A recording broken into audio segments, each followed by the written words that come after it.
ഒരു വലിയൊരു എമൗണ്ടിന്റെ ചെക്ക് എൻ്റെ മുന്നിൽ തന്നെ കീറി അവർ കളഞ്ഞു. നമ്മളിങ്ങനെ വളരെയധികം പ്രതീക്ഷയോടെയാണ് ഓരോ ആൾക്കാരെയും മീറ്റ് ചെയ്യുന്നത്. അങ്ങനെ ഒരു കോൾ വന്നു, ആ കസ്റ്റമറെ നമ്മൾ മീറ്റ് ചെയ്തു. എനിക്ക് തോന്നുന്നു ഒരു 2 days ആ കസ്റ്റമറുടെ കൂടെ തന്നെയാണ് നമ്മൾ ഉണ്ടായിരുന്നത്. ഫസ്റ്റ് ഡേ നമ്മൾ പ്രോഡക്റ്റ് എല്ലാം കാണിച്ചു കൊടുത്തു, അവരുടെ ഫ്ലാറ്റ് ഏതാണ്, നമ്മളെ പ്രോജക്റ്റ് ഏതാണെന്ന് എല്ലാം കംപ്ലീറ്റ് കാണിച്ചു കൊടുത്തു, എല്ലാം കറക്റ്റായിട്ട് പറഞ്ഞു കൊടുത്തു. സെക്കൻഡ് ഡേ നമ്മളെ ലീഗൽ ഡോക്യുമെന്റ്സും കാര്യങ്ങളൊക്കെ ഒന്ന് വെരിഫൈ ചെയ്യണമെന്ന് പറഞ്ഞു, അവരുടെ അഡ്വക്കേറ്റ് എടുത്തതാക്കി.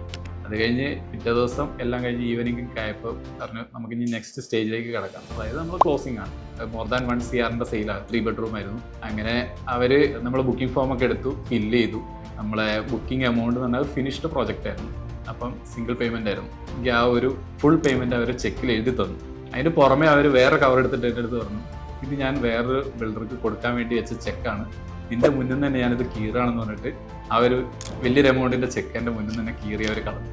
അപ്പോൾ അവർക്ക് ഓൾമോസ്റ്റ് 7 units നമ്മളെ പ്രസൻറ്റിനുണ്ട്.